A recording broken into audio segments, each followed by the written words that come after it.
Myanmar has partially locked down half of its largest city as it works to contain a growing COVID-19 outbreak. Yangon has the country's highest number of coronavirus patients with 800 infections.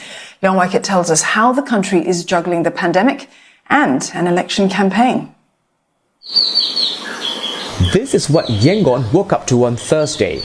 Calming, peaceful and quiet. In fact, very quiet. The streets are less crowded once again. Yangon's morning traffic is seeing 70% fewer cars on the road. This comes as the authorities on Wednesday ordered 21 more towns in Yangon to stay home. This latest move means that more than half of Yangon are now on partial lockdown. In mid-May, during the first wave, only 1/4 of Yangon was on stay-home orders. The turn of events came in mid-August when an outbreak started in Rakhine's capital city of Sittwe, just 2 months after State Counsellor Aung San Suu Kyi declared that Myanmar had overcome the first wave of COVID-19. Since then, Myanmar's daily COVID-19 figures have spiked from a handful of new daily cases to about 100. This quickly led to a partial lockdown in Rakhine state. Naypyidaw is also restricting visitors from other parts of Myanmar, and those who enter the country's capital will be subjected to quarantine and swab tests. Since April, Ms. Suu Kyi has been reaching out to Myanmar people directly on Facebook, urging them to play their part to stop the spread of COVID-19.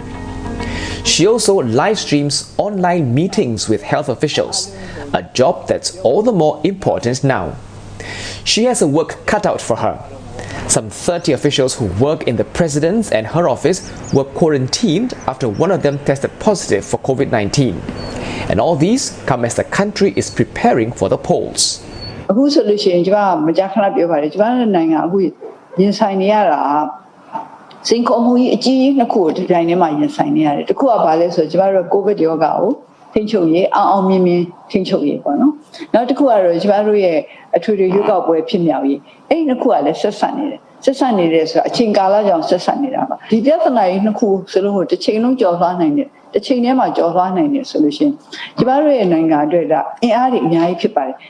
Myanmar's official campaigning has started, but many parties are not planning physical rallies or walkabouts, activities that will be sure to draw large crowds. Some are forming small teams to go door to door to reach out to voters. Many are taking their campaigning online. Perhaps the first real impact of COVID-19 on the elections would be seen in October. Based on elections procedures, that's when the official elections body decides if any part of Myanmar will need to cancel the elections due to conflicts or reasons of safety and security. Leon Waikit, CNA.